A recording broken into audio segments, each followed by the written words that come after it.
Have you ever spent 30 exhausting minutes scrolling through Netflix, staring blankly at an endless sea of brand new, critically acclaimed shows, only to feel a sudden, inexplicable wave of overwhelm? And then, almost instinctively, you give up and click play on that exact same episode of a show you have already watched 14 times before.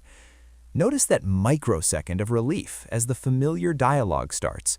Your jaw unclenches, your breathing slows down, and your racing mind finally goes quiet. Society is incredibly quick to judge this behavior. People call you unadventurous, lazy, or dismissively claim that you are just stubbornly stuck in the past, refusing to grow. They tell you to broaden your horizons. But what if I told you that rewatching the exact same show is not a sign of laziness or a lack of curiosity?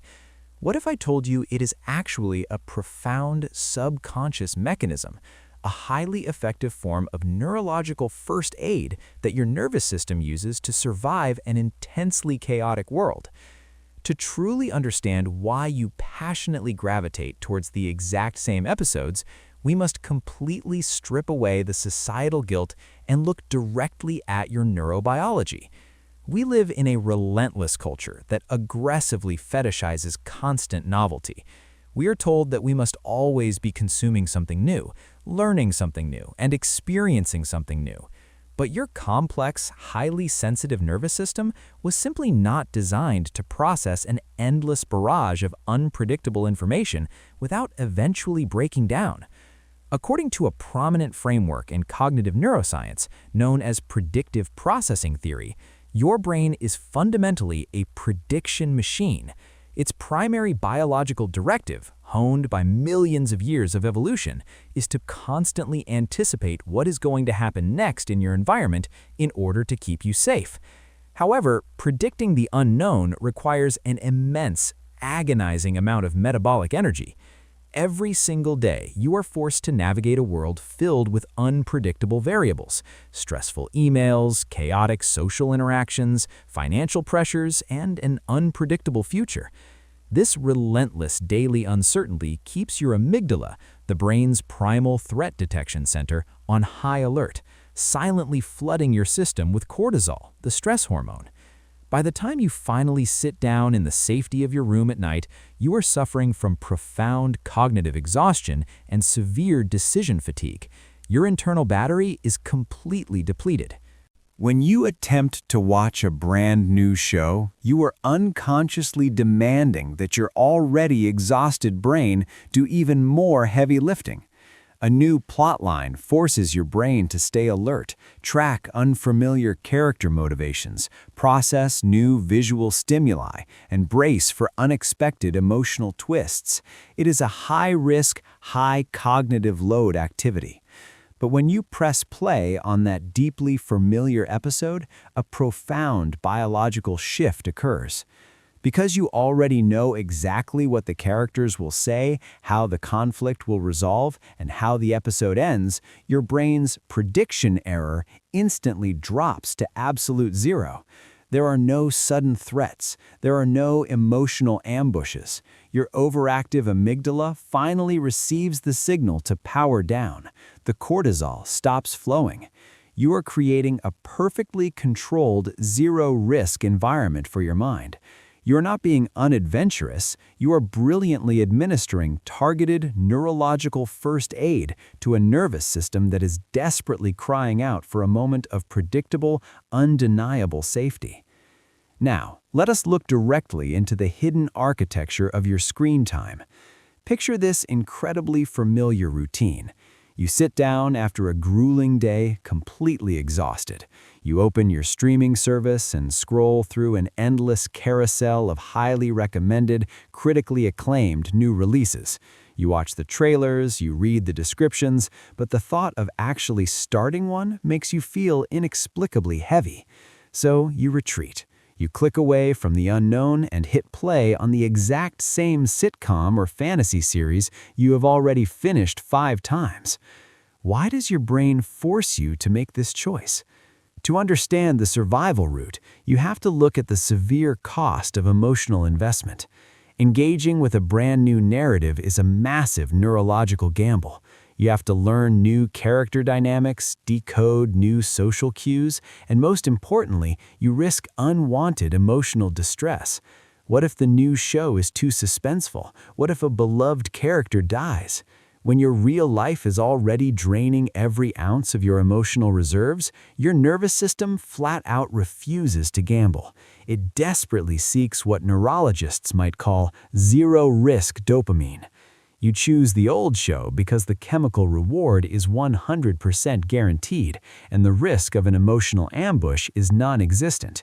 Because of this chronic need for emotional safety, you underwent a subtle but profound identity shift. You are no longer just a passive viewer. You have internalized the identity of the safe observer.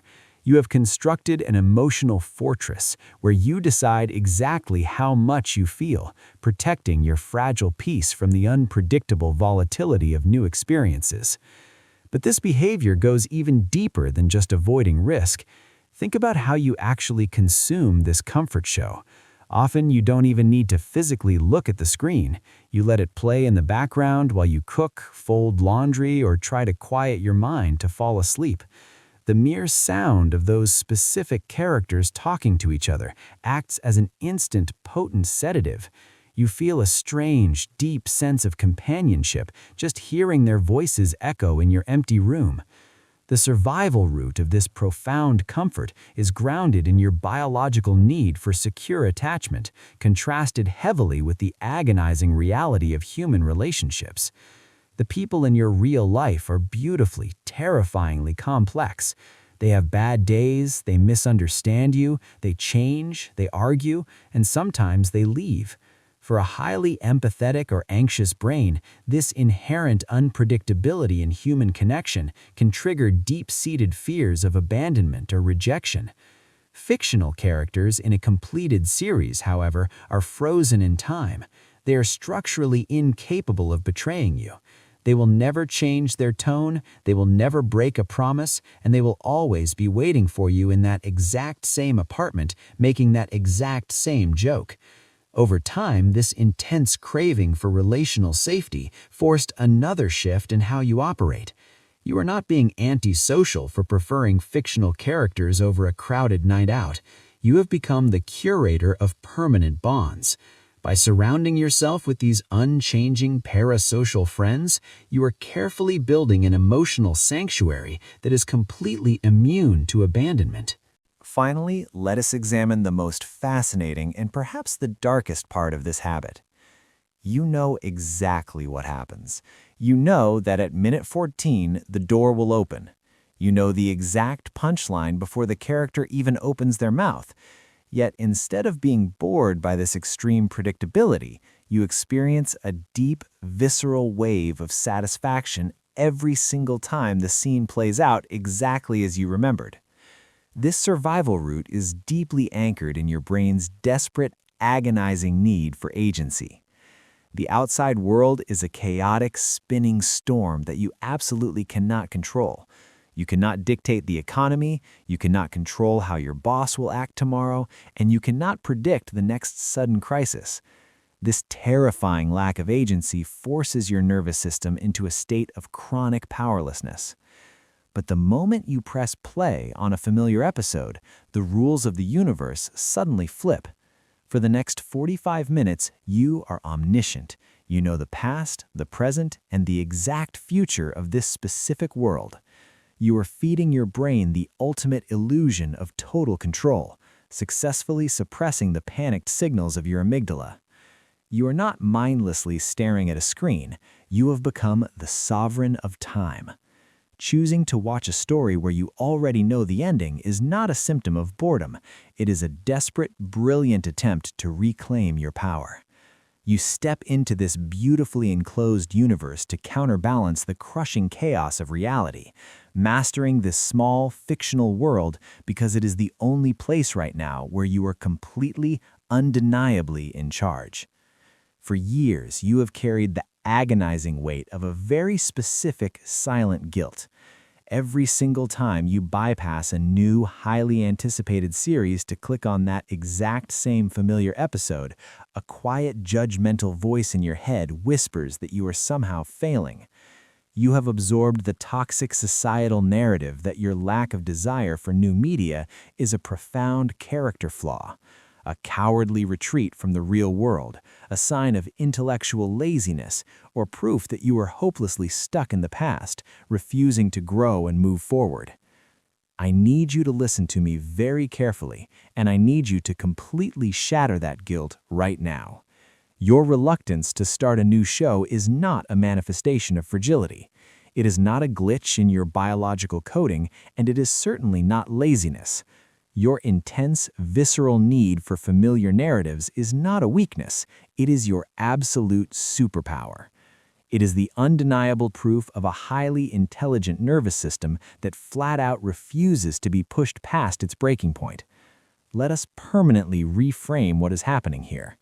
We need to stop calling this a bad habit or mindless comfort watching. Those are dismissive terms weaponized by a society that feels aggressively entitled to your constant, unfiltered mental exertion.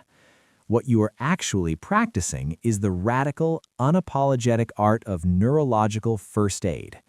In a hyper-stimulating world that relentlessly demands your attention, your energy, and your emotional bandwidth, choosing to watch a story where you already know the ending is an act of quiet, immense rebellion.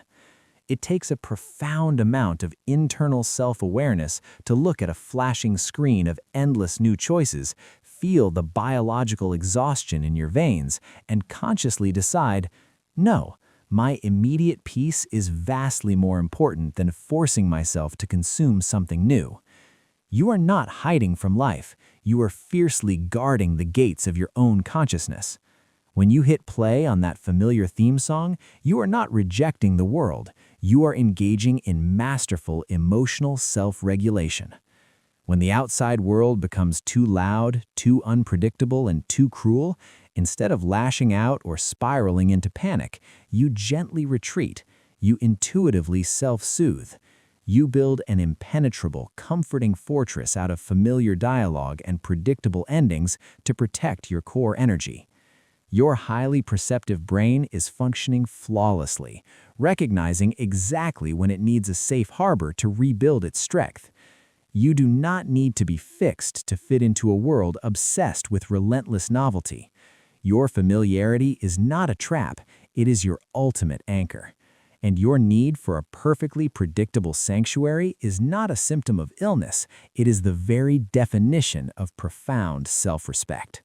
So, the next time you find yourself entirely exhausted, staring at a screen full of demanding new options, only to comfortably settle right back into your favorite deeply memorized world, I want you to take a deep, grounding breath and remember this fundamental truth. You are not broken. You just adapted privately in a way nobody ever saw, protecting your peace in a world that constantly demands your energy. You are not alone in this silent, comforting ritual. You belong to a quiet tribe of highly perceptive, deeply empathetic individuals, a community of people who share this exact same depth of sensitivity and understand that inner peace is a sanctuary that must be fiercely protected at all costs.